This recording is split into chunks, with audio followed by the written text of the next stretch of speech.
El tercer objetivo, doctores, evaluar la compensación. La compensación fisiológica, doctores, siempre es predecible dentro de un rango, no es un absoluto tampoco. Pero si el valor medido se aleja de ese rango, no debemos decir que el paciente compensa mal. Debemos de sospechar siempre un trastorno adicional o una alteración temporal que puede ser tanto aguda o sobre una crónica, o un problema propiamente de la toma de muestra. El cuarto objetivo, doctores, que vamos a ver también es integrar la gasometría con la clínica. La misma presión parcial de oxígeno puede sugerirnos cosas distintas, obviamente entendiendo el concepto del paciente. Yo siempre les digo a mis alumnos, la clínica manda, el contexto del paciente manda. No es lo mismo una acidosis respiratoria crónica y una aguda. Siempre hay que entender el contexto del paciente. ¿Por qué? Porque un paciente con una EPOC va a tener, obviamente, por ser una enfermedad crónica, una acidosis respiratoria crónica. Un paciente con neumonía, un paciente con bronquitis aguda, un paciente con asma, va a tener acidosis respiratoria aguda. Entonces, entender el contexto del paciente les ayuda a generar una integración adecuada, ¿sí?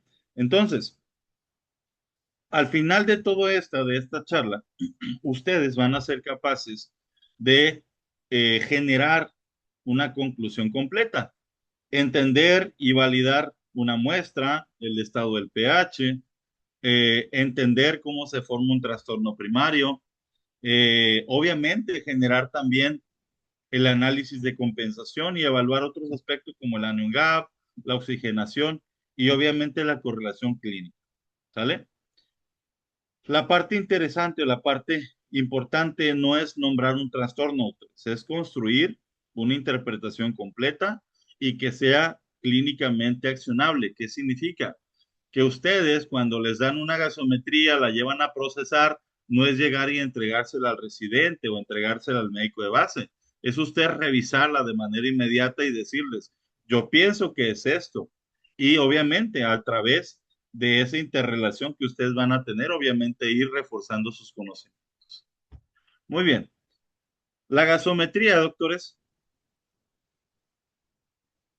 específicamente cuando hablamos de gasometría arterial, esta es un elemento que va a evaluar de manera simultánea tanto el equilibrio ácido-base como la ventilación y oxigenación. Hay que entender esto, la ventilación y oxigenación son procesos que en sí van interrelacionados, pero obviamente son simbióticos, pero son diferentes, ¿sale?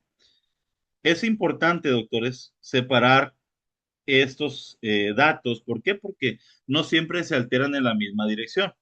Un paciente puede oxigenar de manera aceptable y aún así presentar hipoventilación con hipercapnia, ¿sí? También puede hiperventilar con una presión parcial de CO2 baja y continuar gravemente hipóxico por un cortocircuito intrapulmonar, lo que sugiere ya patologías ampliamente avanzadas, ¿sí? Hablando específicamente del equilibrio ácido-base, el pH obviamente expresa un resultado neto. La presión parcial de oxígeno representa, como ustedes ya lo saben, el componente respiratorio. El bicarbonato y el exceso de base ayudan a valorar el componente metabólico. En la ventilación, la presión parcial de dióxido de carbono es un dato central. ¿Por qué?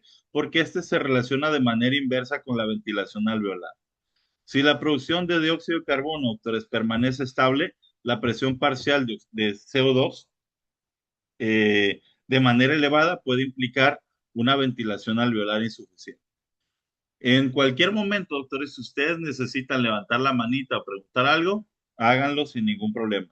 ¿Sale? Hablando específicamente de oxigenación, la presión parcial de oxígeno nos ayuda o nos informa o nos está evaluando oxígeno disuelto, mientras que la saturación de oxígeno estima la proporción de hemoglobina que está ocupada por oxígeno. Ninguna de estas dos situaciones, doctores, por sí sola equivale al aporte en los tejidos.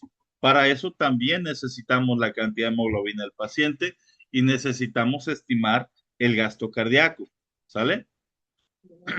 La interpretación, doctores, de una gasometría siempre debe incluir la fricción inspirada de oxígeno. debe incluir también el dispositivo de oxígeno que se está utilizando, si es oxigenación al aire ambiente, el estado hemodinámico del paciente, ¿sale? En un paciente con una mascarilla convencional, la fracción inspirada de oxígeno real puede variar con el patrón respiratorio.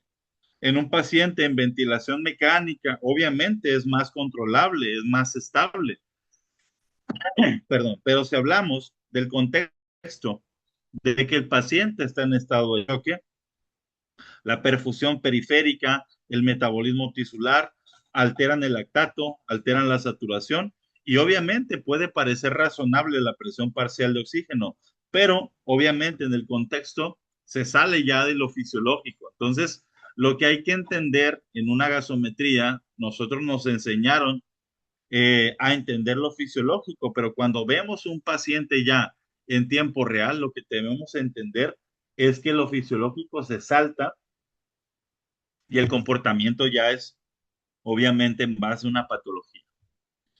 Muy bien. ¿Dudas hasta aquí, doctores? Para entender el contexto de una gasometría, siempre debemos analizar o debemos entender que existe una gasometría arterial y una gasometría venosa. Estas son complementarias, doctores, pero no son intercambiables. ¿Por qué? Porque cuando hablamos de gasometría venosa, de la venosa periférica específicamente, esta se aproxima de manera razonable al pH y al bicarbonato siempre y cuando el paciente esté hemodinámicamente estable. ¿Sale? Habitualmente, el pH venoso es discretamente menor y la presión parcial de CO2 venosa es algo mayor que el equivalente arterial. Aquí la diferencia individual se puede ampliar en estado de choque, en pacientes con hipoperfusión periférica o en un ajuste ventilatorio rápido. ¿Sale? Aquí la pregunta que debe definirnos es la siguiente. ¿Necesito evaluar al paciente la oxigenación arterial? Si la respuesta es sí, la muestra debe ser arterial. La presión venosa de oxígeno periférica va a depender específicamente de la extracción local de oxígeno de los tejidos y no puede utilizarse para calcular la relación entre la presión parcial de oxígeno y el FiO2 que se conoce como índice de Kirby y nos ayuda a entender el comportamiento a nivel de gases específicamente arteriales. Tampoco podemos calcular el gradiente alveolo arterial ni la gravedad de una insuficiencia respiratoria. Es por eso que la gasometría arterial evalúa la oxigenación. La gasometría venosa nos ayuda a evaluar el estado ácido-base, independientemente, bajo cualquier contexto. Idealmente la gasometría que debemos de tomar es la arterial, ¿sale? Por ejemplo, si estamos en un contexto de un paciente con una cetoacidosis diabética, una muestra venosa es suficiente para evaluar el pH, el bicarbonato y la tendencia metabólica, siempre que la oxigenación se valore por otro medio. ¿Por qué? Porque si el paciente tenga una situación respiratoria compleja, la gasometría venosa no nos sirve de nada. ¿Sale?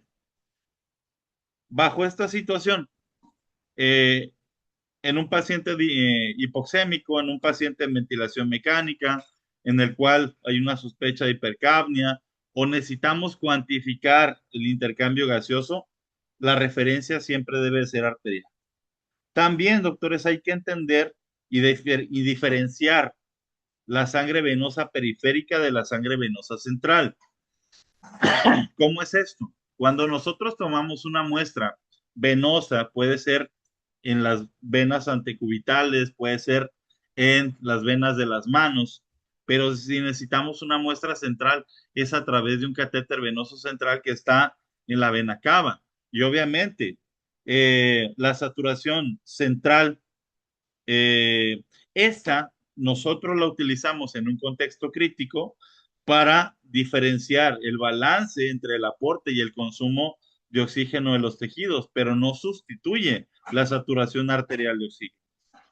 Entonces, ¿cuál es el problema? Si nosotros tomamos una muestra central y accidentalmente la interpretamos como arterial, vamos a entender situaciones que son completamente absurdas. Por ejemplo, una presión parcial de oxígeno muy baja con una saturación de pulso aparentemente normal o una presión parcial de CO2 incompatible con el contexto clínico. ¿Sale? Aquí lo sencillo, lo práctico es la muestra siempre debe responder a una pregunta clínica. La pregunta clínica es oxigenación arterial. ¿Sale? Si lo que estamos buscando es ácido base y si el paciente está estable, una gasometría venosa es suficiente, pero si está inestable, es una gasometría arterial. ¿Sale, doctores? Muy bien. Entonces, antes de interpretar una gasometría, doctores, debemos siempre intentar validar la muestra. ¿Cómo es esto? Es darnos una pausa de al menos 30 segundos o un minuto y entender que la fase preanalítica, la fase antes de llegar a interpretar una gasometría, puede cambiar precisamente las variables que más nos interesa. Por ejemplo, las burbujas de aire, si nosotros tomamos una muestra y le dejamos una cantidad de burbujas de aire, pueden hacer que la muestra tienda a equilibrarse con el aire ambiental. Una presión parcial de oxígeno, esta presión parcial de oxígeno puede aumentar o puede disminuir según el valor inicial. La presión parcial de dióxido de carbono puede generalmente disminuir.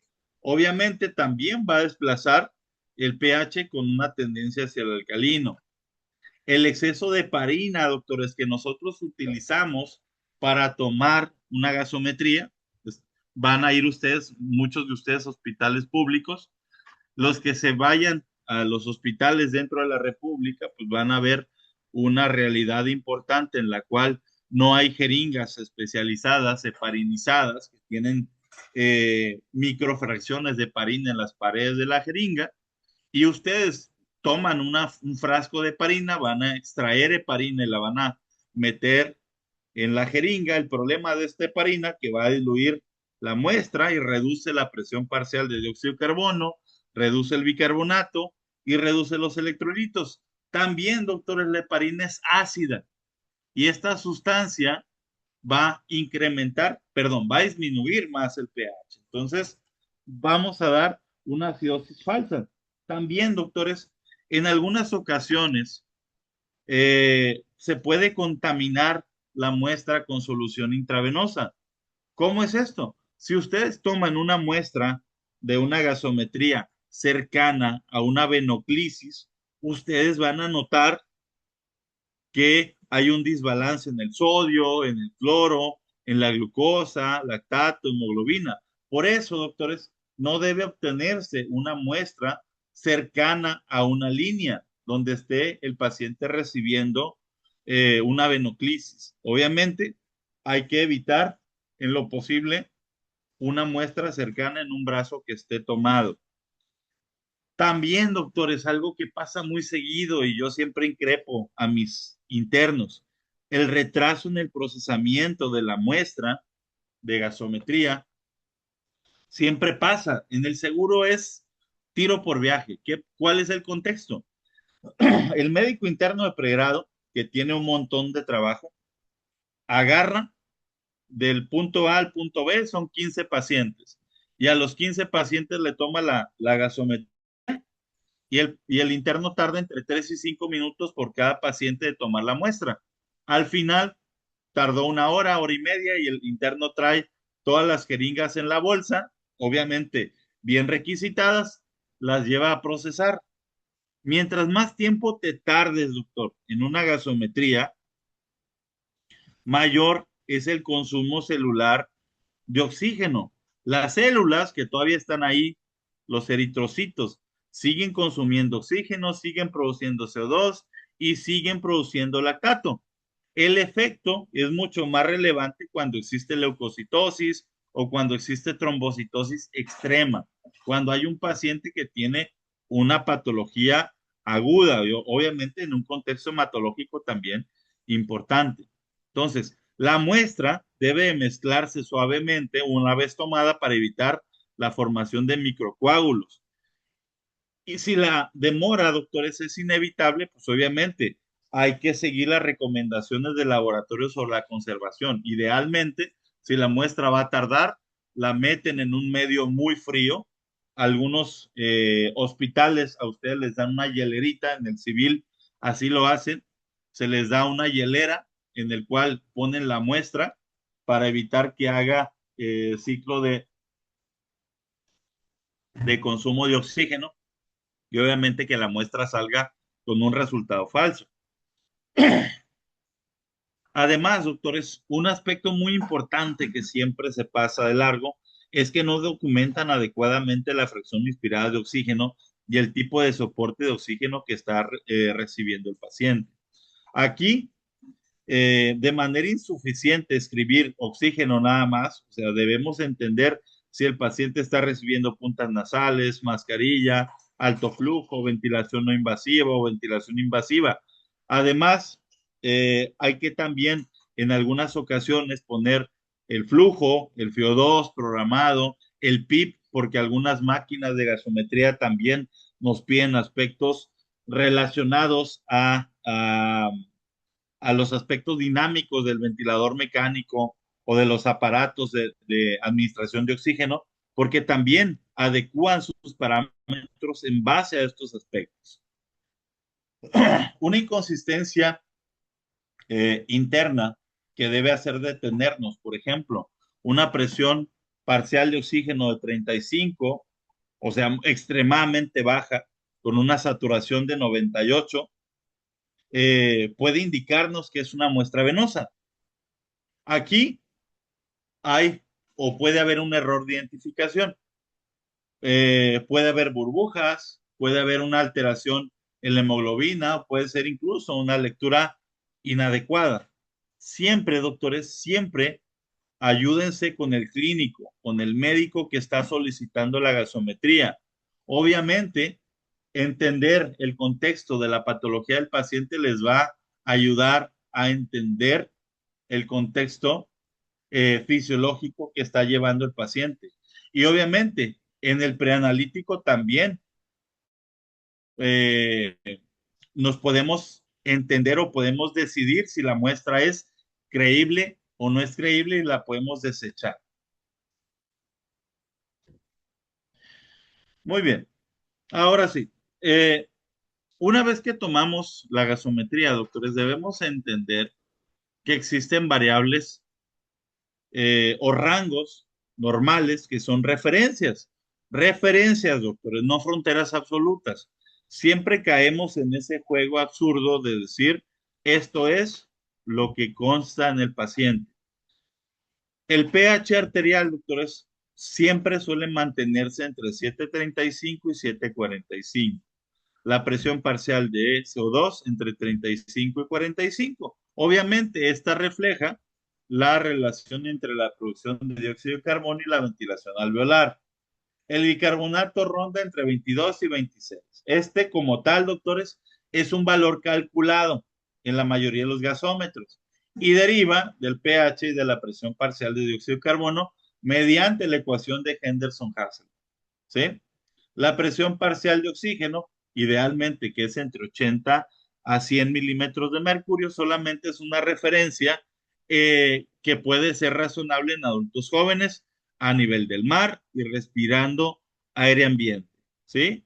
Disminuye con la edad, con la altitud, y es por eso que hay que entender que una presión parcial de oxígeno no debe calificarse como normal o anormal sin conocer la fracción inspirada de oxígeno, ¿sí? Porque llevan una interrelación. Y cuando corresponde revisar también el gradiente alveolo arterial o también la relación ventilación-perfusión. La saturación arterial de oxígeno como tal, doctores, representa el porcentaje de sitios de unión de la hemoglobina que están ocupados por oxígeno, ¿sí? La relación entre la presión parcial de oxígeno y la saturación de oxígeno es una relación sigmoidea. ¿Qué significa? En la zona plana de la curva, Grandes cambios de la presión parcial de oxígeno producen pocos cambios en la saturación. Por debajo de una presión parcial que ronda entre los 60 milímetros de mercurio, la saturación cae con rapidez. Es por eso que se explica que una saturación de 90% no es una desaturación leve, sino un punto cercano a una pendiente crítica. Una vez que cae por debajo de 90, empiezan ya los problemas de oxigenación del paciente. Como tal, el exceso de base o déficit de base es un valor calculado también y representa, doctores, la cantidad de ácido o base fuerte específicamente para llevar la sangre a un pH de 7.40, a una presión parcial de CO2 de 40 y ciertas condiciones estandarizadas. Como tal, cuando hablamos de déficit de base negativo, apoya al déficit de base o un componente metabólico o de acidosis metabólica. Cuando es positivo por encima de +2, este corresponde a un exceso de base y corresponde a una alcalosis metabólica, ¿sí? Podemos hacer análisis rápido del componente metabólico a través de conocer el valor y la interrelación del exceso de base. Finalmente, doctores, los valores del gasómetro siempre deben de compararse con la química sérica. En algunos hospitales sí van a tener oportunidad de tener bicarbonato sérico. En muchos hospitales públicos, desafortunadamente, no van a tener ese acceso. Entonces, una vez que ustedes toman y hacen esa referencia, hay que entender si hay una diferencia, puede que sea una manipulación o una sobreacidificación de la muestra o una técnica, obviamente, que no corresponde. Muy bien. Como tal, doctores, ustedes saben que el pH es un logaritmo negativo de la concentración de hidrogeniones. ¿Qué significa esto? Que no es una escala lineal. Hablando específicamente, un cambio de un pH de 7.40 a 7.10 no representa una variación pequeña. ¿Qué significa? Que la concentración de hidrogeniones se duplica. En términos prácticos, doctores, un pH de 7.40 existen cerca de 40 nanomoles por litro de hidrogeniones. A pH de 7.10, una concentración alrededor de 80 más o menos. ¿Qué significa? Que esta relación explica por qué el pH tiene efectos relevantes sobre la contractilidad miocárdica, sobre la respuesta a las catecolaminas, sobre la respuesta al tono vascular, a la distribución del potasio, la actividad enzimática, la excitabilidad neurológica. Sin embargo, doctores, la gravedad clínica no depende exclusivamente del número. Como siempre les digo, importa la velocidad de la instalación, la causa y la capacidad de compensación del paciente. Una acidosis crónica se adapta de manera parcial y puede tolerarse mejor que una caída aguda del pH. Es por eso, doctores, que debemos utilizar términos con precisión. Acidemia, doctores, corresponde a un pH menor a 7.35, alcalemia mayor a 7.45. Acidosis y alcalosis son procesos. Un paciente con pH de 7.40 puede tener simultáneamente una acidosis metabólica y una alcalosis respiratoria. Por eso el pH solo nos dice la dirección neta, no cuántos procesos existen. ¿Sale? También, doctores, es de manera útil recordar que un pH que está normalmente alto, por ejemplo 7.44, puede indicar predominio alcalótico cuando la presión parcial de CO2 y el bicarbonato ambos están alterados. Yo siempre les digo a mis alumnos, ustedes sitúense en, en un pH de 7.40. Por abajo de 7.40 hay una tendencia a la acidosis. Por arriba de 7.40 hay una tendencia a la alcalosis. ¿Sale? ¿Por qué? Porque el punto absoluto es 7.40 a nivel fisiológico. ¿Sale? Como ustedes ya lo saben, doctores, eh, el principal sistema que vincula pH, pulmón y riñón es bicarbonato y dióxido de carbono, ¿sí? El sistema bicarbonato, doctores, como tal, es el amortiguador extracelular más importante. ¿Por qué? Porque tiene dos componentes que pueden regularse por órganos distintos, ¿sí?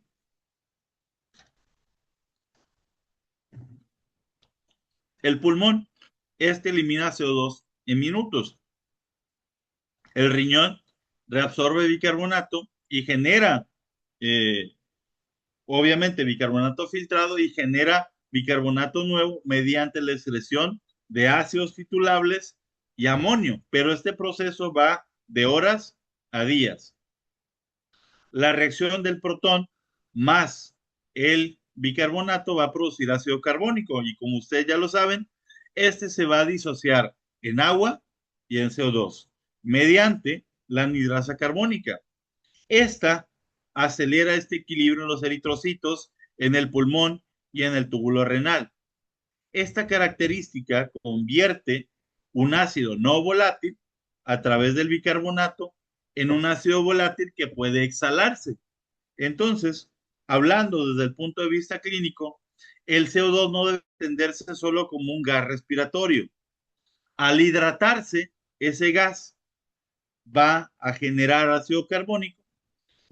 Es por eso que la retención de CO2 produce acidosis respiratoria. El bicarbonato tampoco es independiente del pulmón.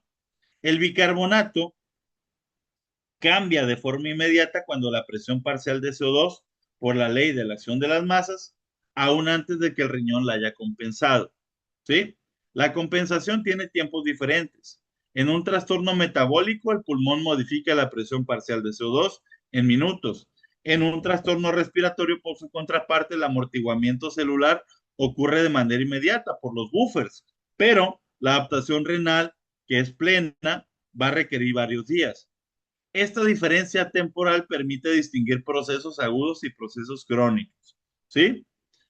Un principio esencial es que la compensación aislada no devuelve el pH a 7.40 ni sobrepasa el rango hacia el lado contrario. Si aparece una sobrecompensación, en realidad debemos de buscar un trastorno secundario, ¿sale? Hay que entender esto. La compensación, doctores, siempre es un proceso que puede ser predecible. Puede ser incompleta o puede ser no sobrecorregible. El aparente exceso de compensación como tal, como les comentaba, es o nos avisa de un proceso adicional. Muy bien, pasemos ahora, doctores, del equilibrio ácido-base a la fisiología de la oxigenación alveolar, que es un aspecto que también tienen que revisar en la gasometría. La ecuación de gas alveolar, doctores, esta estima la presión alveolar de oxígeno. En su forma práctica, la presión alveolar es igual a la FiO2 por la presión barométrica, menos la presión de vapor de agua, menos la presión parcial de CO2, dividida entre el cociente respiratorio. A nivel del mar, doctores, respirando aire ambiente, lo simplificamos a 150 menos la presión parcial de CO2 entre 0.8, que es el cociente respiratorio, que es una constante. La presión de vapor de agua normalmente es 47 milímetros de mercurio a 37 grados. La presión barométrica, como ustedes ya lo saben, disminuye con la altitud. Es por eso que la presión inspirada de oxígeno cae, aunque la FiO2 siga siendo del 21%. ¿Sí? En ciudades de gran altura, aquellos que van a ir, por ejemplo, a Santiago de Chile, que van a ir, no sé, a otras ciudades que están muy por encima de los 800, 900, 1000 metros sobre el nivel del mar, utilizar 760 milímetros de mercurio produce una presión alveolar de oxígeno falsamente elevada y un gradiente alveolar arterial artificialmente grande, ¿sí? Entonces, ustedes cuando lleguen a esos hospitales, los que están en condiciones muy elevadas, van a preguntar cuál es la presión barométrica. En algunas ocasiones ellos mismos les van a explicar cuáles son los ajustes que se hacen a a gasómetro y algunos aspectos en la clínica del paciente. El cociente respiratorio, doctores, idealmente lo asumimos en 0,8, pero depende del sustrato metabólico. Siempre es cercano a 1 cuando el paciente tiene una dieta, obviamente relacionada a carbohidratos y menor a grasas, pero en la clínica habitual el 0,8 es suficiente. Aunque en pacientes con hipercatabolia o nutrición extrema, también podemos ajustar ese aspecto, pero las diferencias son bastante pequeñas. Entonces, con que nos quedemos con el cociente respiratorio de 0,8 es suficiente. La ecuación, doctores, ayuda a comprender la hipoxemia por hipoventilación. ¿Cómo es esto? Si la presión arterial de CO2 aumenta de 40 a 80 en aire ambiente, la presión alveolar disminuye aproximadamente de 100 a 50 milímetros de mercurio, aún con un pulmón estructuralmente normal. En este caso, doctores, la hipoxemia puede explicarse por una menor concentración de oxígeno alveolar sin un gran defecto en la transferencia. En concentraciones altas de oxígeno, la ecuación práctica sigue siendo útil, pero aquí el gradiente alveolar arterial amplía fisiológicamente y pierde parte de la capacidad discriminativa de un proceso respiratorio. Entonces, en un paciente con ventilación mecánica o FiO2 elevada, eh, la relación ventilación-perfusión o la relación entre los gases alveolares también suelen tener un aspecto mucho más operativo. Entonces, hay que conocerlo, hay que entenderlo y en algunas ocasiones lo van a aplicar. ¿Cuándo? Cuando ustedes vean pacientes que estén específicamente bajo ventilación mecánica, que son condiciones donde sí podemos analizar un contexto mucho más cercano a lo que es lo fisiológico y lo que no está alterado por algunas otras cuestiones ambientales o extraambientales. Muy bien. El gradiente alveolar arterial de oxígeno, como ya habíamos hablado previamente, es una diferencia entre la presión alveolar estimada y la presión arterial medida. En una persona sana nunca es exactamente a cero por una desigualdad entre la ventilación-perfusión y algunos pequeños cortocircuitos anatómicos que ya los conocemos. Un gradiente normal o discretamente elevado en presencia de hipoxemia puede orientarnos a dos mecanismos: una disminución de la presión inspirada de oxígeno o que se ve bastante común en situaciones de altitud o en ciudades muy altas, o una hipoventilación alveolar. En los dos casos, doctores, el oxígeno que llega al alveolo es bajo y la transferencia desde el alveolo a la sangre se sigue conservando. Un gradiente elevado, este sugiere un mecanismo intrapulmonar. Hay una desigualdad ventilación-perfusión, hay limitación en la difusión o un cortocircuito. Esta desigualdad es un mecanismo bastante frecuente y responde al oxígeno. La limitación en la difusión se ve mucho más manifiesta durante el ejercicio o durante patologías intersticiales.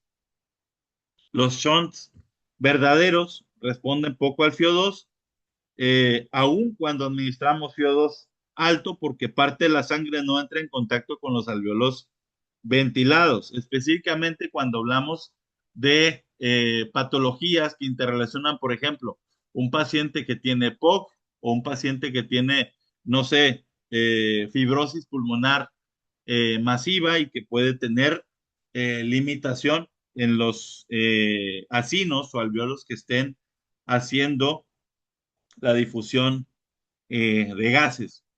¿Sale?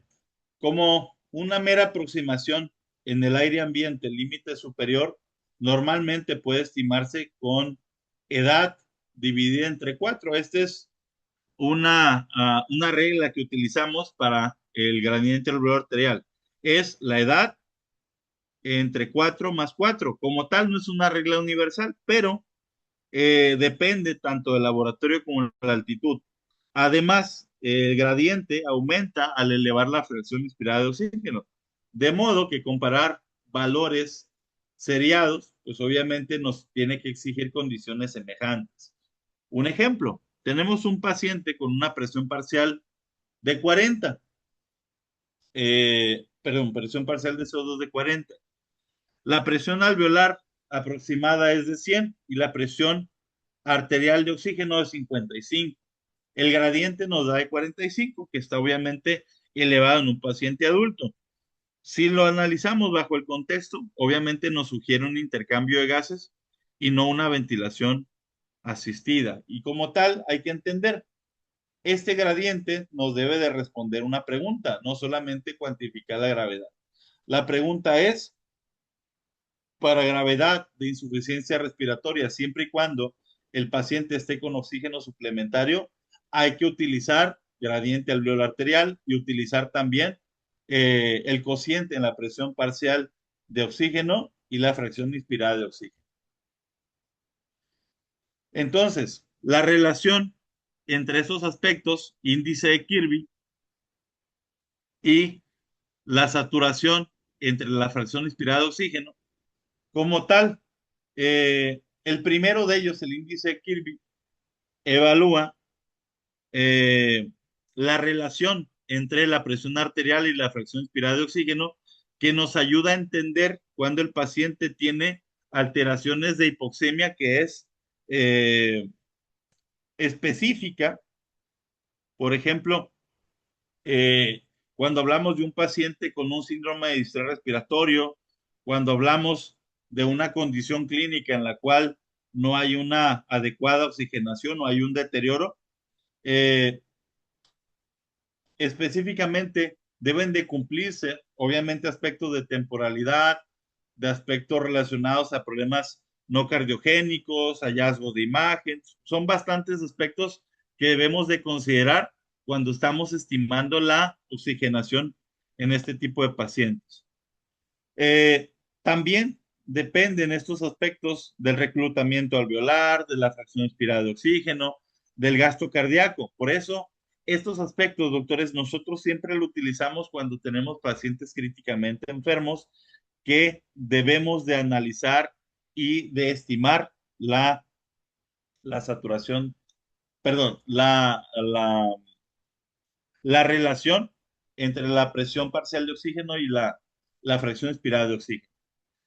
En ambientes, doctores, donde los recursos son limitados, donde la gasometría es limitada, que de hecho lo llegamos a tener en algún punto de la pandemia de COVID, se estableció un marcador subrogado, una ecuación subrogada para entender el índice de Kirby como una estrategia no invasiva, en este caso utilizar la saturación de oxígeno entre la fracción inspirada de oxígeno. Como tal, esta alternativa la utilizamos cuando no tenemos un gasómetro. Lo utilizamos también para monitorización seriada, pero el problema es que la precisión de esta disminuye cuando el paciente está con una saturación por debajo de 90 milímetros de mercurio. Entonces, a pesar de que es una buena situación de equivalencia, idealmente no nos va a servir cuando el paciente tenga una saturación marcadamente baja. Hasta este momento hemos hablado de presión y de saturación. Ahora hay que entender cuánto oxígeno transporta realmente la sangre, doctores. ¿Sí? Entonces, la presión arterial eh, de oxígeno o la presión parcial de oxígeno no solamente va a representar el oxígeno disuelto. Como ustedes ya lo saben, doctores, la mayor parte del oxígeno circula unido a la hemoglobina.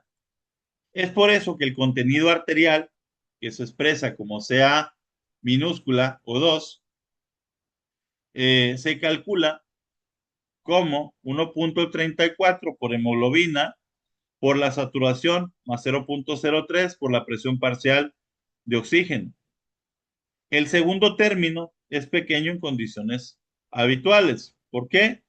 Porque si consideramos dos pacientes, uno con saturación de 100 y presión parcial de 100, pero uno de ellos tiene una hemoglobina de 15 Entonces, si lo calculamos, su contenido es cercano a 20 mililitros por decilitro.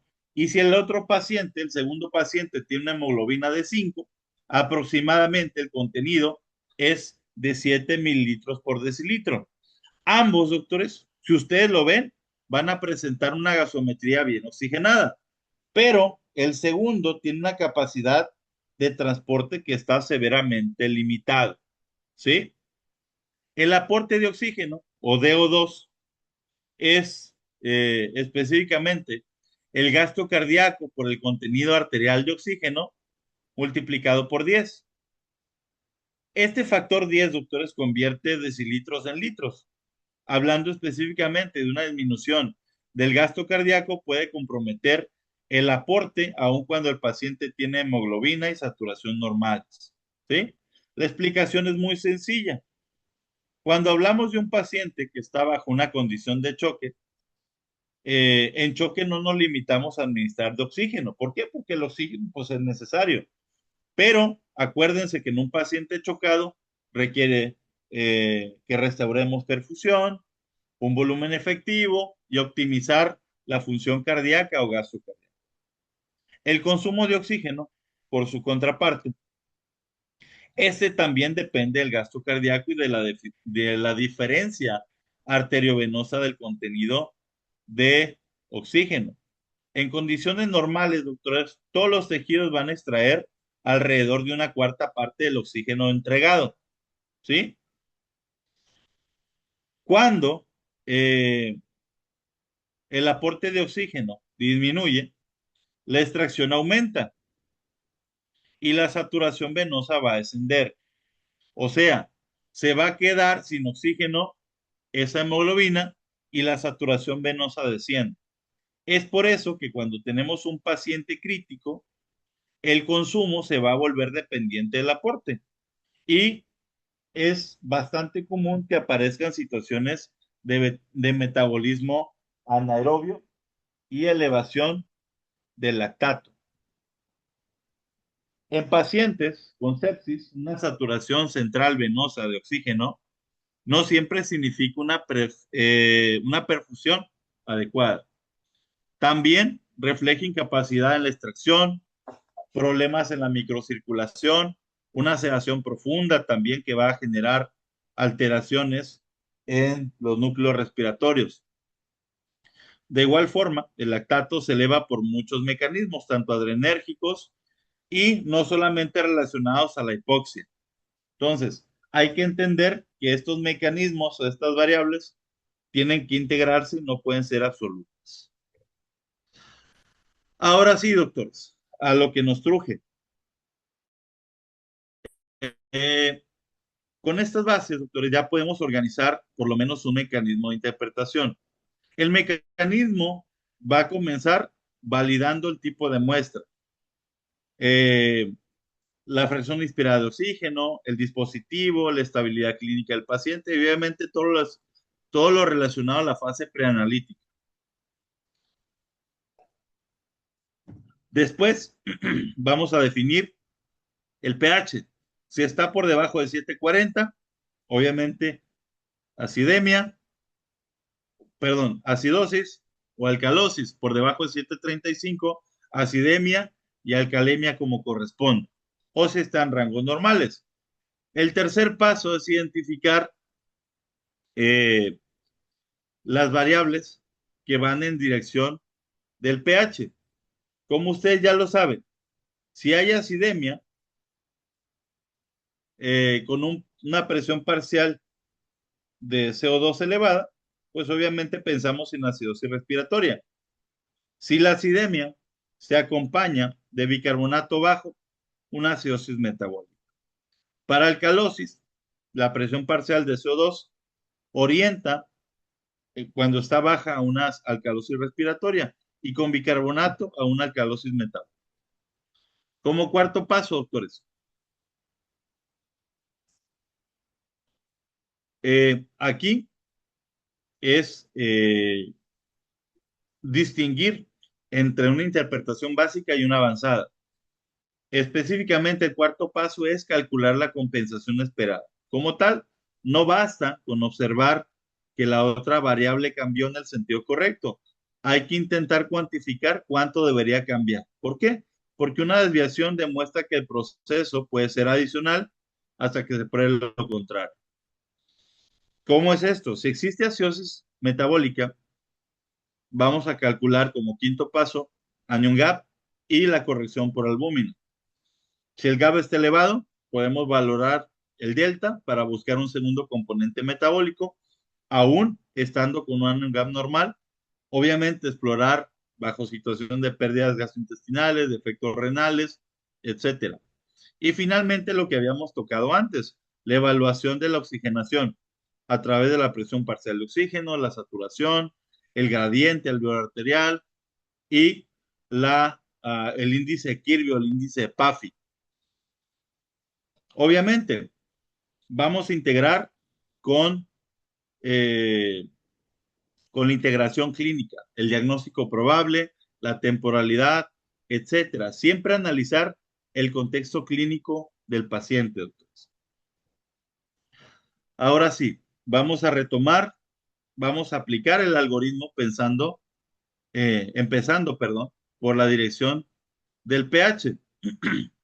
Como primer diagnóstico, doctores, como ustedes ya lo saben, acidemia si el pH está por debajo de 7.35, alcalemia si es mayor a 7.45. Este rango no concluye con una normalidad, concluye con un resultado que está dentro de ese rango, ¿sí? En una situación de pH normal, la posición puede orientar. Un pH de 7.36, que típicamente está normal, con una presión parcial de 70 y un bicarbonato de 38, sugiere un predominio acidótico. Y si usted lo analiza, una presión parcial por debajo, perdón, por arriba de 45 sugiere que el componente es enteramente respiratorio. Entonces, podría ser una acidosis respiratoria que está compensando que tiene un proceso mixto. Por su contraparte, un pH de 7.44 con una presión parcial de CO2 de 20 y un bicarbonato de 13 sugiere específicamente una alcalosis respiratoria. ¿Por qué? Porque el CO2 está extremadamente bajo. Entonces, ¿qué hay que entender con esto?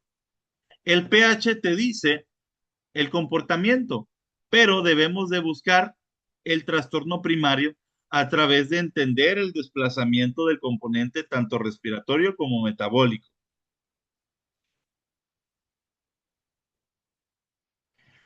¿Cómo es esto? Como ya lo saben, doctores, el pH depende de una relación, no de un valor aislado. ¿Qué es esto? Bicarbonato entre presión parcial de oxígeno. Hablando específicamente de la ecuación de Henderson-Hasselbalch, esta expresa que el pH depende entre el cociente del bicarbonato con el CO2 disuelto.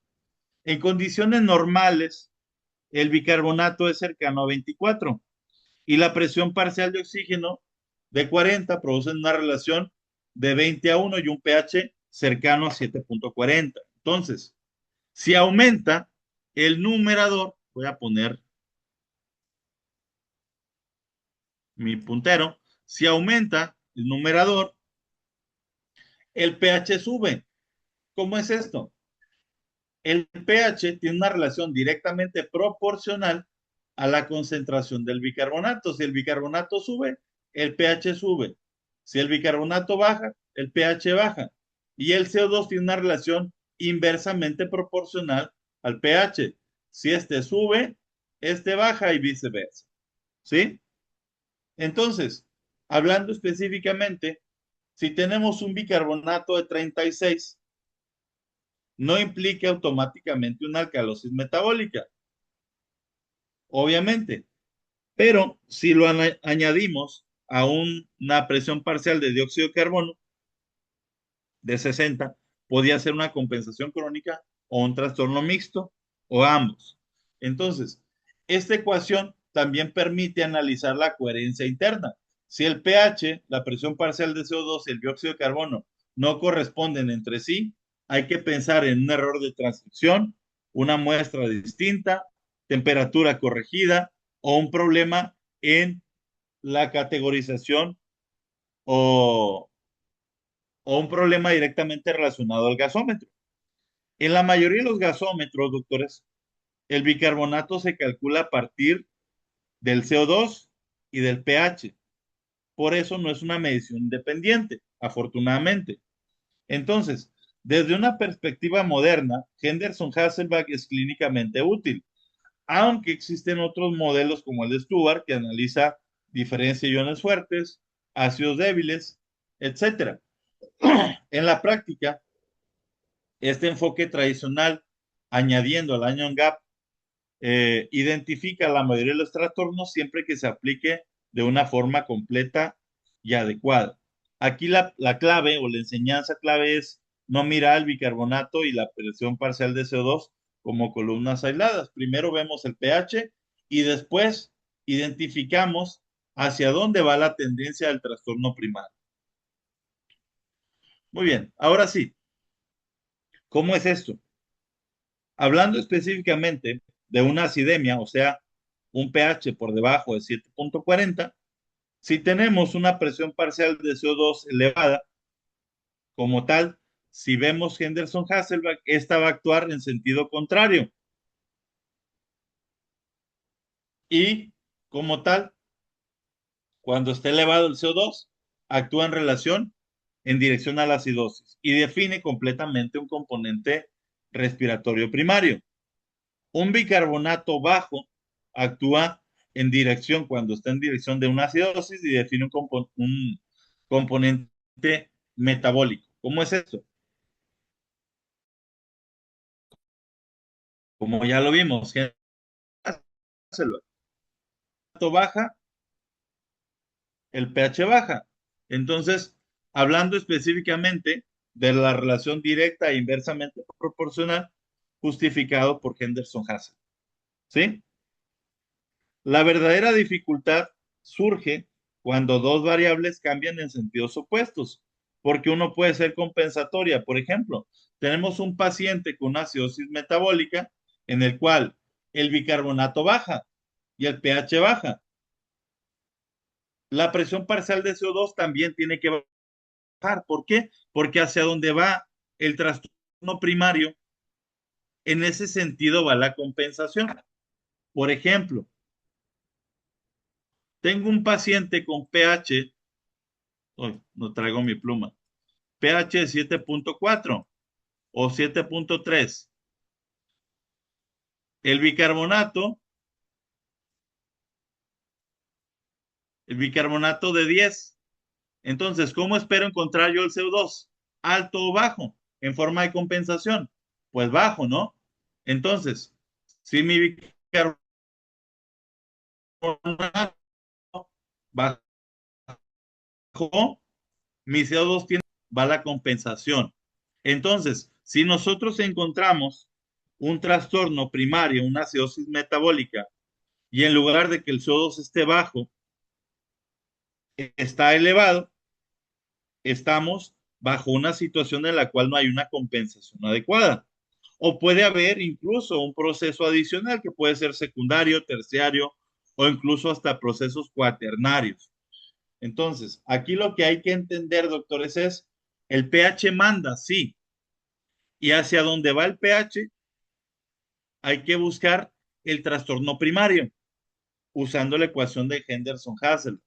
Y en base para donde va el trastorno primario, va la compensación.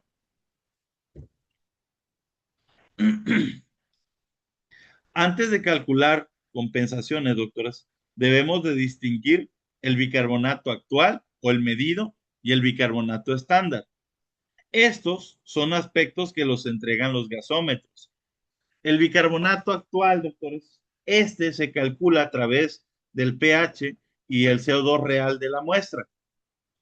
Este refleja la situación global de ese momento y se influencia por algunos procesos metabólicos y cambios respiratorios de manera inmediata. Cuando ustedes vean una gasometría, siempre les va a entregar dos bicarbonatos y dos excesos de base. Uno que dice STD y el otro que dice A, con una A o sin ningún sufijo. Entonces, el bicarbonato estándar o calculado, este estima cuál sería el bicarbonato si la presión parcial de CO2 se llevara a 40 milímetros de mercurio bajo condiciones estandarizadas. El objetivo es reducir la influencia respiratoria y aproximar el componente metabólico. Y obviamente, esta relación actúa conceptualmente a través del exceso de base. Entonces, de manera rutinaria en la clínica, las fórmulas de compensación, se me fueron varias. Las fórmulas de compensación, doctores, eh, el anion gap se debe utilizar el bicarbonato actual y no el bicarbonato estándar. ¿Por qué? Porque vamos a generar un falso diagnóstico a través de un trastorno mixto. También hay que recordar que el bicarbonato que estamos usando al comparar una gasometría eh, a través de ciertas condiciones, aproxima el bicarbonato calculado, no es idéntica a la muestra o a lo esperado de una muestra que se toma y que no tiene ese estándar, doctores.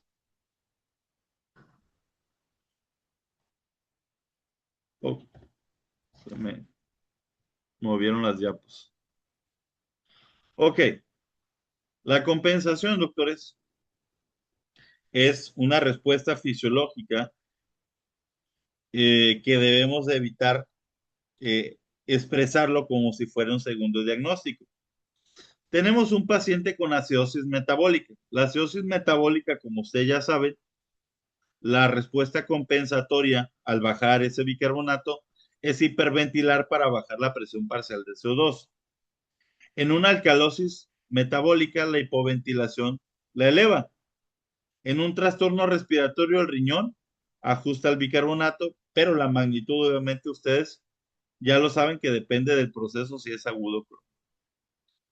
En acidosis metabólica, doctores, nosotros vamos a buscar a través de la fórmula de Winter la compensación esperada, en la cual la presión parcial esperada es igual a 1.5 por el bicarbonato más 8 más menos 2.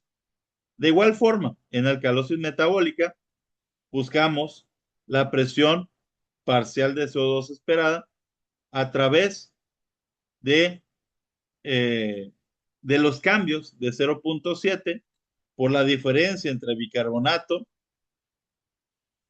y sumándole 24 y teniendo un margen cercano entre 2 a 5 según la fórmula que nosotros empleemos. Estas reglas, doctores, no son aproximaciones poblacionales. Cada una o cada rango no exige un número exacto. También requieren una línea basal que puede ser razonable. Por ejemplo, en un paciente con enfermedad renal crónica, con uso de diuréticos o alteraciones previas, puede no partir de un bicarbonato de 24. Si el valor medido está por encima o por debajo del esperado, podemos identificar procesos sobreagregados. Por eso, hablando específicamente de una presión parcial de CO2 en acidosis metabólica, que está por encima de lo esperado por la fórmula de Winter, significa que hay una acidosis respiratoria concomitante. Ahorita vamos a ver algunos ejemplos.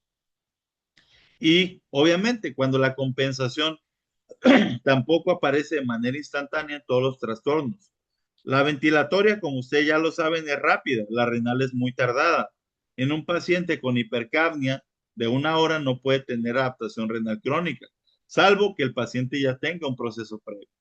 Entonces, esta discrepancia temporal les da una pista, lo que les digo siempre. La clínica manda, doctores. Si el paciente tiene acidosis metabólica aguda, por ejemplo, una cetoacidosis diabética, vamos a encontrar una compensación aguda. Si el paciente tiene una acidosis metabólica crónica, por ejemplo, una insuficiencia renal, vamos a buscar compensación crónica. ¿Sale? Entonces, vamos a analizar fórmula de Winter para acidosis metabólica. Voy a poner un ejemplo rápido. Una mujer de 24 años, diabetes tipo 1, La paciente tiene vómitos, tiene respiración profunda, tiene hipotensión, cetonas positivas. Como tal, la sospecha es una cetoacidosis diabética. La paciente tiene un pH de 7.40. El primer mensaje es que un pH normal no descarta una alteración grave. ¿Sale? La paciente tiene una presión parcial de CO2 de 20. Está muy baja, acuérdense. 7.30, perdón, de 35 a 45. Y el bicarbonato está de 12. Normalmente, pues obviamente el bicarbonato está por encima de esa cifra. Entonces, pH bajo, bicarbonato bajo y CO2 baja. El trastorno primario es acidosis metabólica por bicarbonato bajo. Entonces, aquí, una vez que nosotros identificamos una acidosis metabólica, tenemos que identificar la fórmula de Winter para buscar la presión parcial de CO2 esperada, que es a través de 1.5 por 12, que sería el bicarbonato, más 8, sería 26, con un rango de 24 a 28. Pero la presión parcial de CO2 es de 20, obviamente es mucho menor. Entonces, la hiperventilación está excediendo la compensación y existe una alcalosis respiratoria concomitante. Así es sencillo es entenderlo. Entonces, cuando nosotros tenemos acidosis metabólica, tenemos que calcular el anion gap y debemos de calcular el delta gap. Entonces, ese delta nos ayuda a definir si la acidosis es, eh, en el caso del delta, corresponder a una acidosis respiratoria concomitante, a una sobreacidosis, o es puramente una acidosis metabólica. Específicamente lo hacemos cuando es acidosis con anion gap elevado, pero debemos de analizar también en pacientes con acidosis metabólica eh, de anion gap conservado. Entonces, si nosotros tomamos ese ejemplo, la interpretación final sería acidosis metabólica con anion gap elevado por cetoacidosis diabética. ¿Por qué? Porque hay una producción excesiva de cetoácidos. El pH como tal, doctores, es el resultado de dos procesos opuestos: alcalosis respiratoria más acidosis metabólica. En este caso, siempre debemos de buscar la causa que está llevando ese estímulo adicional. Si el paciente no tiene comorbilidades, pues hay que evitar sospecharlo, pero obviamente puede ser dolor, puede ser sepsis, hipoxemia, respuesta adrenérgica, pueden ser un montón de cosas que debemos de intentar entender. En el caso de un paciente con alcalosis metabólica, específicamente la alcalosis metabólica, doctores, va a provocar, se me movió mi gaso, estoy teniendo unos problemitas con mi red. Muy bien, en alcalosis metabólica, doctores, como tal, esta requiere de dos fenómenos. Uno, la generación, y el segundo, el mantenimiento. ¿Cómo es esto? Esta se genera por pérdida de hidrogeniones, la alcalosis metabólica. Puede ser vómitos que pierdan ácido clorhídrico, aspiración gástrica, diuréticos o por ganancia de bicarbonato. Y la persistencia generalmente necesita eliminación de cloro, reducción del volumen circulante, hipocalemia o exceso de mineralocorticoides o reducción del filtrado glomerular. Sin embargo, la compensación ocurre mediante hipoventilación, como ya lo vemos. La fórmula que mostramos aquí es presión parcial de CO2 esperada. Sin embargo, esta está, en el caso de la hipoventilación, limitada por hipoxemia. Tenemos una presión parcial de CO2 muy alta, especialmente por encima de 60, puede hacernos sospechar de un trastorno respiratorio concomitante, aunque el límite depende específicamente del bicarbonato y de la situación clínica.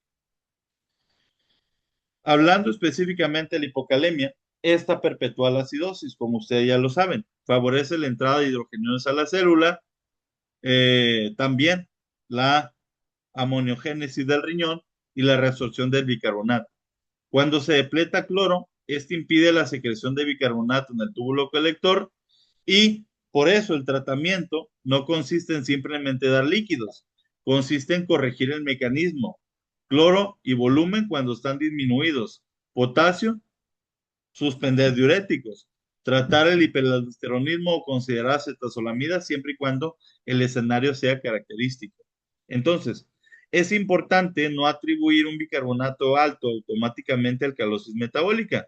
En una situación de hipercapnia crónica, por ejemplo, un EPOC, un paciente epocoso, el riñón va a generar una tendencia a aumentar el bicarbonato. Es por eso que debemos de comparar el valor observado con el esperado de la presión parcial de oxígeno y conocer si el proceso de respiratorio es agudo o es crónico, específicamente. Hablando en relación a la alcalosis metabólica, el cloro urinario, doctores, se separa de una manera práctica las alcalosis que son sensibles al cloro de las resistentes. Un cloro urinario menor a 20 sugiere que el riñón está reteniendo cloro por reducción del volumen circulante. La causa clásica son vómitos, succión gástrica, uso de diuréticos, etcétera. Un cloro mayor a 20 sugiere una pérdida renal activa de cloro, expansión mineralocorticoide, diuréticos, síndrome de Bartter, Gittelman, etcétera. Son muchas causas. ¿A qué cae el contexto, doctores? Que ustedes van a recibir pacientes cuando estén rotando, en algunas ocasiones críticamente enfermos, que el paciente no habla, no comunica, no les dice si tomó un medicamento, no les dice el contexto. Y ustedes van a intentar analizar los componentes fisiológicos para buscar esos cambios. Entonces, aquí la interpretación tiene algunas trampas, como por ejemplo, un paciente que tomó furosemida pocas horas antes de llegar al hospital puede tener un cloro urinario excesivamente alto. Aunque el mecanismo sea depresión de volumen, el efecto del diurético cuando pasa, el cloro baja. Es por eso que nosotros, si nada más tomamos una muestra aislada de electrolitos urinarios, pues obviamente no nos va a servir. Entonces, eh, cuando nosotros analizamos el contexto del cloro urinario, la pregunta que siempre nos hacemos es, ¿el riñón está ávido de cloro? O sea, ¿necesita mucho cloro o lo está perdiendo? Entonces, esa respuesta nos ayuda a orientar tanto la causa como la terapia, ¿sale? Entonces, cuando analizamos el cloro urinario tiene que ser dinámico, interpretar el valor según el uso de diuréticos recientes, la función renal, la presión arterial y el estado de volumen. Ahora sí, vamos a hablar de acidosis respiratoria aguda crónica. Como tal, la acidosis respiratoria produce o se produce por un aumento primario en la presión parcial de dióxido de carbono. Hablando específicamente de la ecuación de ventilación alveolar, si la presión parcial aumenta, la producción de CO2 supera la ventilación alveolar y esto se debe a un menor impulso central, debilidad neuromuscular, aumento de carga, obstrucción, etcétera. Cuando es de forma aguda, los tampones no relacionados a bicarbonato producen un aumento pequeño del bicarbonato, aproximadamente 1.000 equivalente por cada 10 milímetros de mercurio de la presión parcial de CO2 por encima de 40. Cuando el pH cae por debajo de 0.08 por cada 10 en la forma crónica, el riñón tiende a retener bicarbonato y aumentar esa excreción. Por ejemplo, tenemos un paciente con una presión parcial de CO2 de 60. Si es aguda, obviamente en un contexto agudo esperamos que el bicarbonato oscile entre 26 y el pH ande entre 7 y 24. Si es crónica, el bicarbonato va a estar por arriba de 31, el pH va a estar más cercano a 7.35, pero obviamente vamos a buscar la compensación renal. Esta, doctores, como tal, va a llevar varios días. Por eso, el diagnóstico de crónica o aguda debe correlacionarse con la historia clínica, ¿sí? EPOC obesidad, enfermedad neuromuscular, etcétera. Entonces, la clínica manda, doctores, insuficiencia, perdón, acidosis respiratoria aguda y crónica, dependiendo el contexto clínico del paciente. Alcalosis respiratoria crónica y aguda. Estas se deben, doctores, a disminución primaria de la presión parcial de oxígeno relacionada a hipoventilación alveolar. De forma aguda, esta se cae 2 milímetros, 2 mil equivalentes, perdón, de bicarbonato por cada 10 milímetros de mercurio de disminución de la presión parcial por debajo de 10 y en la crónica por debajo de 4 a 5 mil equivalentes por debajo de 10, con un aumento esperado del bicarbonato de 0.08 en la aguda y 0.03 en la crónica. Tiene muchas causas, frecuentemente relacionadas a ansiedad, a sepsis, hepatopatías, etcétera.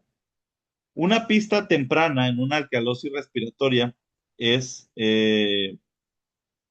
analizarla en el contexto de una sepsis o de una intoxicación por salicilatos. Como tal, la intoxicación por salicilatos va a estimular el centro respiratorio generando una presión parcial de CO2 baja, incluso antes de que aparezca la acidosis metabólica. Por eso, una presión parcial de CO2 normal en un paciente sintomático puede estar anormalmente alta y sugerir fatiga o depresión del centro respiratorio. El anion gap, doctores, hablando específicamente de la acidosis metabólica, este corresponde a la diferencia entre cationes medidos y aniones medidos. Sin potasio, obviamente, ¿por qué? Porque depende del contexto que ustedes analicen. El anion gap lo que les va a establecer es un intervalo, no es una medida absoluta. En neumología, el anion gap tiene una referencia clara. En nefrología, el anion gap es mucho mayor porque justifica la utilización de ese potasio. Entonces, ese anion gap, doctores, hablando específicamente, es la estimación de los aniones no medidos, principalmente albúmina, fosfatos, lactatos, cetonas y algunos aniones tóxicos. Ese rango que nosotros buscamos es específicamente para analizar el contexto en una acidosis metabólica con acumulación de ácidos no medidos. Cuando está elevado, las causas bastante comunes, lactatos, cetonas, insuficiencia renal y algunos tóxicos como metanol, etilenglicol y salicilatos. Cuando está normal, no descarta acidosis, pero obviamente el bicarbonato se sigue perdiendo y se reemplaza con el cloro. Por eso, cuando nosotros tenemos una acidosis metabólica con anion gap normal, se le conoce como acidosis hiperclorémica. ¿Por qué? Porque esa sustitución de aniones para tratar de mantener un equilibrio va a subir uno y va a tender a bajar otro. Si tienen oportunidad, revisen el diagrama de Gamble o Gamble-grama. Ese diagrama de Gamble les va a permitir conocer la cantidad de aniones y cationes en los líquidos corporales y ustedes van a entender cuál es la relación entre el descenso y el ascenso para entender ese anion gap. Cuando nosotros tenemos una situación en la cual el paciente tiene una hipoalbuminemia, debemos de hacer una corrección de ese anion gap bajo esta situación, corregido por albúmina. ¿Por qué? Porque el anion gap de manera normal, cuando el paciente no tiene una situación de hipoalbuminemia, no va a generar grandes cambios esa albúmina, pero cuando la albúmina está descendida, el gap también tiene una tendencia a disminuir. En pacientes con sepsis, cirrosis, desnutrición o una enfermedad grave, el anion gap de 12 puede representar una acumulación excesiva de ácidos. Entonces, esa correlación práctica entre el anion gap normal y el medido, más o menos relacionado a la cantidad de albúmina, nos da una aproximación en la cual en un paciente en condiciones críticas, eh, ese anion gap sin una corrección adecuada puede ocultar una acidosis con aniones no medidos. Entonces, es necesario hacer esa corrección en una situación de hipoalbuminemia, siempre y cuando la albúmina está por debajo de 4, la albúmina sérica. El delta, doctores, el delta es parte del análisis de la acidosis metabólica. Este se compara cuando hay un aumento en el anion gap, obviamente relacionado a un descenso al bicarbonato.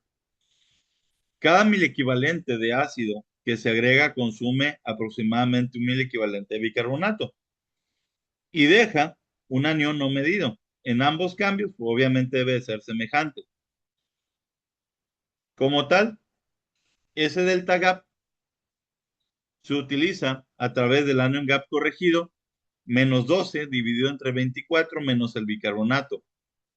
Un valor entre 0.8 y 2 es compatible con una acidosis metabólica con un anion gap elevado predominantemente, pero por debajo de 8 sugiere una acidosis hiperclorémica adicional. Mayor a 2 sugiere un bicarbonato más alto de lo esperado, que generalmente por alcalosis metabólica o por una hipercapnia crónica puede coexistir. Como tal, doctores, ese delta no es una ley exacta. Vamos a utilizarlo siempre y cuando tengamos un paciente con acidosis metabólica, siempre y cuando buscando acidosis hiperclorémica, acidosis con anion GAB elevado y categorizar un trastorno secundario, ¿sí? Entonces, acidosis con anion GAP normal, como les decía, acidosis hiperclorémica, así se denomina porque la disminución del bicarbonato compensa eléctricamente con aumento del cloro. Hay dos categorías: pérdidas gastrointestinales de bicarbonato y defectos renales de acidificación. En diarrea, el riñón responde aumentando la excreción de amonio y cloruro de amonio. El amonio no se mide en los ionogramas urinarios, pero cuando utilizamos el anion gap urinario, el sodio más el potasio menos el cloro, el valor sugiere una excreción adecuada de amonio y por lo tanto sugiere una causa extrarrenal. Cuando nosotros utilizamos el gap urinario, también tiene sus limitaciones, principalmente relacionadas a la acidosis tubular renal distal o tipo 1, en la cual hay una incapacidad para acidificar la orina. Entonces, otras causas que podemos encontrar incluyen carga de cloro por solución salina. Esta es la causa más común de acidosis hiperclorémica en hospital, tras la administración de la famosa solución salina al 0.9% o solución fisiológica, que como yo les digo siempre, de fisiológica tiene nada más el nombre. Entonces, una situación de sobrecarga excesiva de esta solución va a provocar una elevación de ese bicarbonato. ¿Por qué? Porque el bicarbonato, perdón, un descenso del bicarbonato y una elevación del cloro. ¿Por qué? Porque esta solución por cada litro tiene 154 milequivalentes de cloro.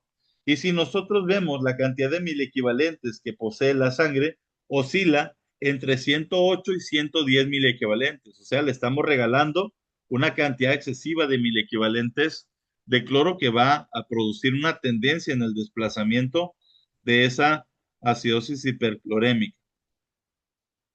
Trastornos mixtos, doctores. Como tal, los trastornos mixtos son coexistencia de dos o más trastornos primarios. No significa que un trastorno esté compensado. La compensación es fisiológica y es predecible. Un trastorno mixto implica una enfermedad adicional que modifica tanto la presión parcial de dióxido de carbono como el bicarbonato fuera de lo esperado. Los trastornos secundarios son frecuentes: acidosis metabólica más alcalosis respiratoria en un paciente séptico, acidosis respiratoria más alcalosis metabólica en un paciente pocoso.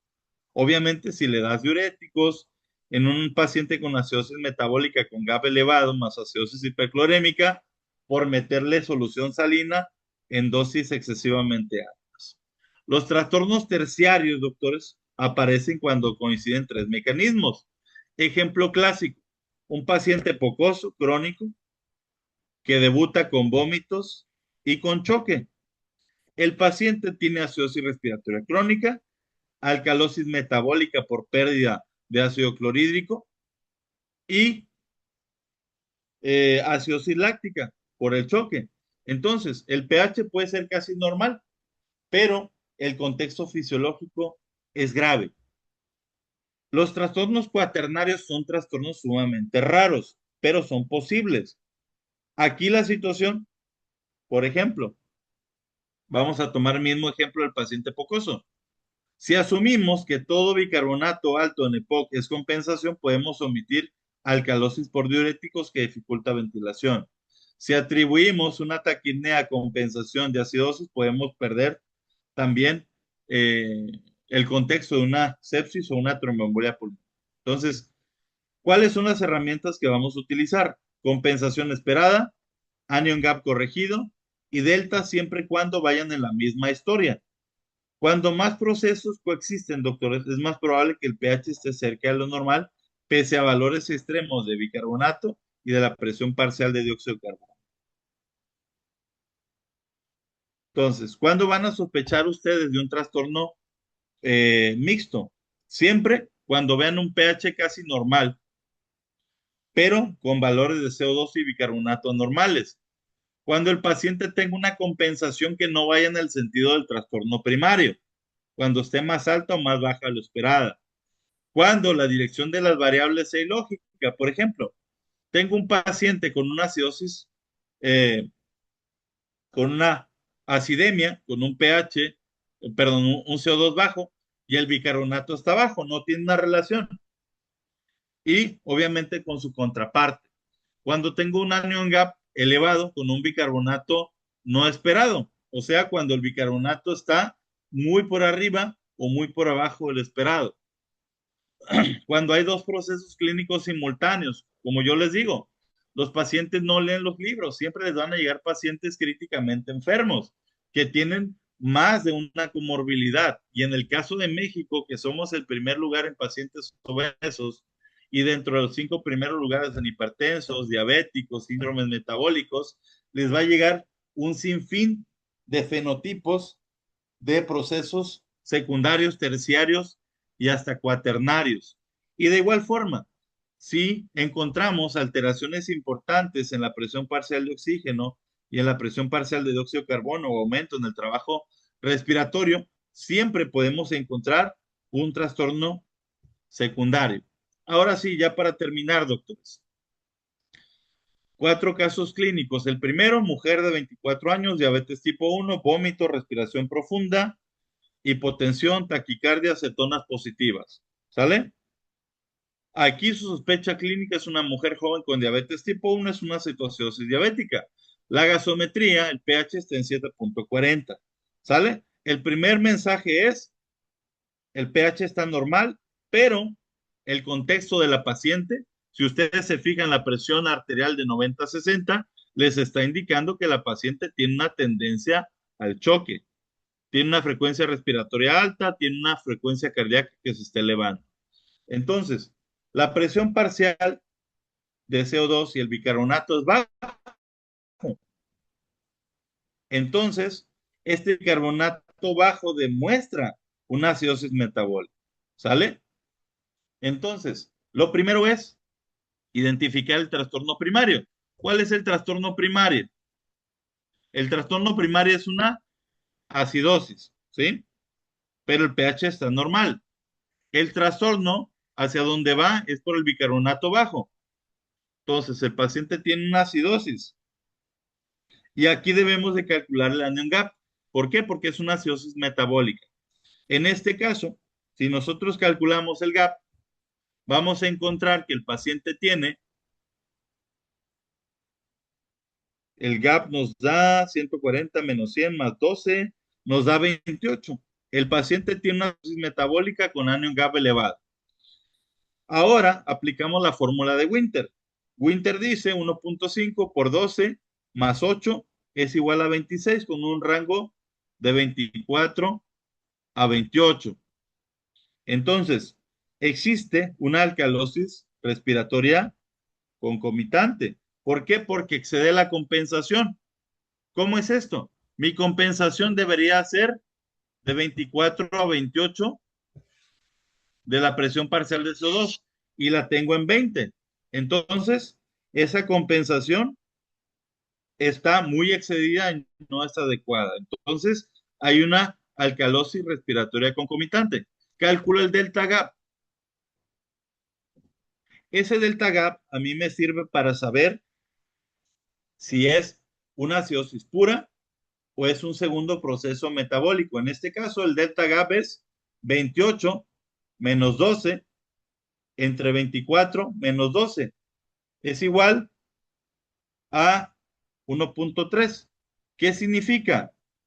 Que es compatible con una acidosis metabólica con un gap elevado sin un segundo proceso metabólico. Entonces, no tiene una acidosis secundaria hiperclorémica, es una acidosis pura, secundaria una acidosis metabólica eh, por anion gap elevado por la presencia de cetoácidos.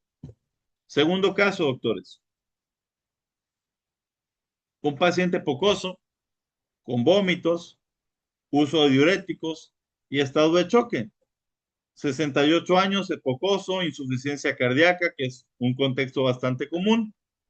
Estuvo vomitando, se puso una borrachera, el paciente utilizó sus diuréticos, el paciente es oligúrico, es hipotenso, está hipocalémico por los diuréticos y tiene un lactato de 5. Llega a urgencias con un pH de 7.40, una presión parcial de CO2 de 60 y un bicarbonato de 36. El pH normal no representa normalidad, representa la coexistencia de varios fenómenos. En este caso, el paciente tiene un proceso crónico, ¿sí? El paciente tiene una acidosis respiratoria que se caracteriza por una presión parcial de CO2 por encima de 45, tiene 60 el paciente. Como tal, es una acidosis respiratoria crónica. El bicarbonato va en el mismo sentido. Acuérdense, el bicarbonato debería aumentar de 7 a 8 mil equivalentes por la cantidad de CO2 que está aumentado por encima de 40. Entonces debería oscilar entre 31 y 32. En este caso, el bicarbonato real es de 36. ¿Qué significa? Que la compensación es mayor a lo esperado. Entonces, esa compensación mayor a la esperada me supone a mí que el paciente está teniendo un trastorno secundario. Ahora, al calcular nosotros el anion gap, resulta que el paciente tiene un anion gap de 18. Está, al compensarlo con la albúmina, si tomamos en relación a la albúmina, y la concentración de lactato confirma, obviamente, que el paciente tiene una alcalosis metabólica compensando un trastorno relacionado. Entonces, si nosotros analizamos este contexto, el paciente tiene un trastorno terciario, acidosis respiratoria crónica, alcalosis metabólica por la pérdida de hidrogeniones por el vómito, más acidosis metabólica con anion gap elevado, obviamente relacionado a el uso de diuréticos y a la sobrecompensación que tiene ese trastorno en la alcalosis. Entonces, como tal, como les comento, los pacientes críticamente enfermos, mientras más críticamente enfermos, más trastornos secundarios y terciarios van a presentar. El tercer caso es un paciente de 68 años, insuficiencia cardíaca e insuficiencia renal avanzada. Llega a urgencias por disnea, por congestión, hipotensión, taquipnea, está oligúrico desde hace 4 días, llega chocado, con ingurgitación yugular y crépitos. El paciente viene completamente sobrecargado de volumen. La gasometría nos muestra un pH de 7.21, nos muestra un bicarbonato de 11 y un CO2 de 28. El paciente está acidótico, el bicarbonato está bajo. Entonces la tendencia es acidosis metabólica. Si calculamos el anion gap, nos da 138 menos 100 más 11 nos da 27. Entonces, el paciente tiene una acidosis metabólica con anion GAP elevado, probablemente por retención de urea y por retención de lactato, por insuficiencia renal. Entonces, si nosotros hiciéramos una corrección por albúmina, probablemente estuviera todavía mucho más elevado el anion GAP. Entonces, aplicamos la fórmula de Winter, que es la de 1.5 por 11 más 8 es 24.5. Entonces, nos da un rango de 22.5 a 26.5. En este caso, la presión parcial de CO2 medida es de 28. Es mucho mayor a la esperada. Entonces, el paciente, aunque el paciente esté respirando 30 veces por minuto, su ventilación alveolar es insuficiente para el grado de acidosis. Entonces, el paciente tiene una acidosis respiratoria sobreagregada. Entonces, aquí la pregunta clínica debe ser, ¿cómo puede el paciente estar tan taquipneico y retener relativamente CO2? Para esto hay que entender que puede tener volúmenes corrientes pequeños, puede tener fatiga, hay edema pulmonar por la presencia de crépitos, hay aumento del espacio muerto, o puede tener también una alteración neuromuscular. La frecuencia respiratoria, doctor, no equivale a ventilación alveolar efectiva, ¿sale? Hay que tratar de quitar ese mito. Muy bien. Entonces, en este caso, como ya vimos, es un trastorno secundario, acidosis metabólica con una compensación respiratoria no apropiada. Y finalmente, el último caso es un caso que fue bastante sonado en urgencias, una mujer de 27 años con un intento suicida, ingesta de ácido acetil salicílico. La paciente tomó 7 veces su dosis relacionada al peso, o sea, una concentración letal tóxica de salicilatos exageradamente alta. La paciente ingresa con tinnitus, con vómito y taquipnea, con somnolencia progresiva. La paciente llega a urgencias con una respiración de 12 por minuto y descendiendo. Le hacemos una gasometría con un pH de 7.28, CO2 de 32 y bicarbonato de 14. La paciente tiene acidosis, sí, con bicarbonato bajo, tiene una acidosis metabólica. Calculamos anion gap y el anion gap anda más o menos en 30, entonces tiene una acidosis metabólica con un anion gap elevado por salicilatos. Entonces, en este sentido, los salicilatos, si los cuantificamos, estaban exageradamente altos y el lactato también está con tendencia a la elevación. Si aplicamos Winter, que es 1.5 por 14, más 8 es 29, entonces el rango de 27 a 31, en este caso, la presión parcial de CO2 está en 32, está por encima. Aunque parezca baja con respecto a 40, el contexto es inadecuadamente alto. Representa una acidosis respiratoria por depresión del centro respiratorio relacionada con clonazepam. Y, pues, obviamente, esta acidosis por depresión va a generar mayor contexto neurológico. Entonces, en un paciente que aisladamente se intoxica por salicilatos, vamos a encontrar alcalosis respiratoria. Pero si el paciente consume otras sustancias, vamos a encontrar sobreposición de otros trastornos. En este caso, la paciente consumió un depresor del centro respiratorio y vamos a encontrar acidosis respiratoria.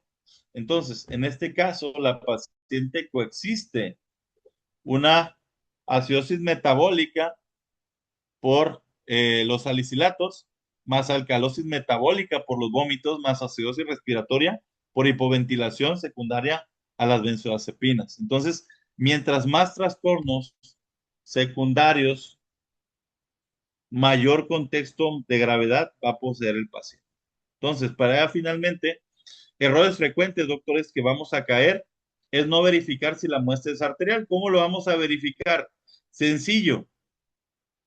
Lo primero es la coloración de la sangre. La coloración de la sangre arterial es mucho más alta, mucho más rojo brillante que una sangre venosa. Incluso puede haber mezclas o puede haber una mezcla arterializada o puede haber incluso una patología que traduzca a una hipertensión pulmonar en la cual el paciente tenga unas cifras de carboxiemoglobina exageradamente altas en sangre arterial. Pero para eso, bajo el contexto, obviamente la clínica manda, doctores. ¿Sí? Segundo, eh, interpretar el pH de forma aislada. Siempre, doctores, vamos a tratar de interpretarlo siguiendo el contexto del trastorno primario. Tercero, una vez que ya veamos la tendencia, la compensación, hay que calcularla, doctores. No es necesario o no es válido decir está compensado o no está compensado simplemente por ver una gasometría. Hay que calcularla para tratar de entender la magnitud de la compensación corporal. Cuarto, doctores, no se olviden de compensar el anion gap o calcular el anion gap y la corrección por albúmina siempre que sea en acidosis metabólica, también en acidosis hiperclorémica, pero hay que tratar de llevarlo a cabo. La gasometría, doctores, después de 10 minutos de ventilación en un paciente previo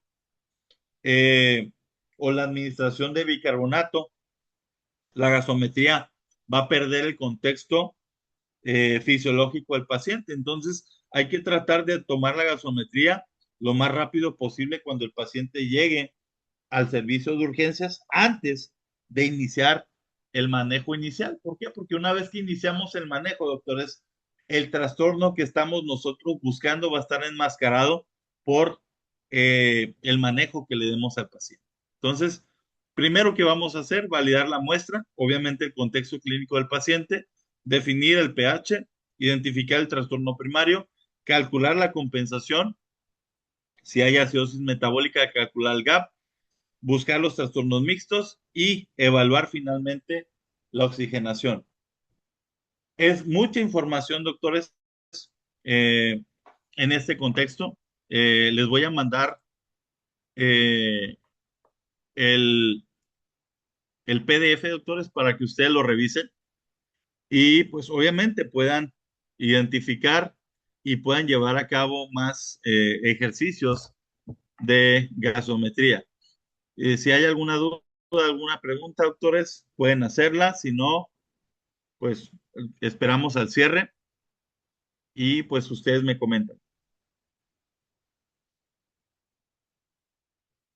¿No dudas, no preguntas? Muy bien.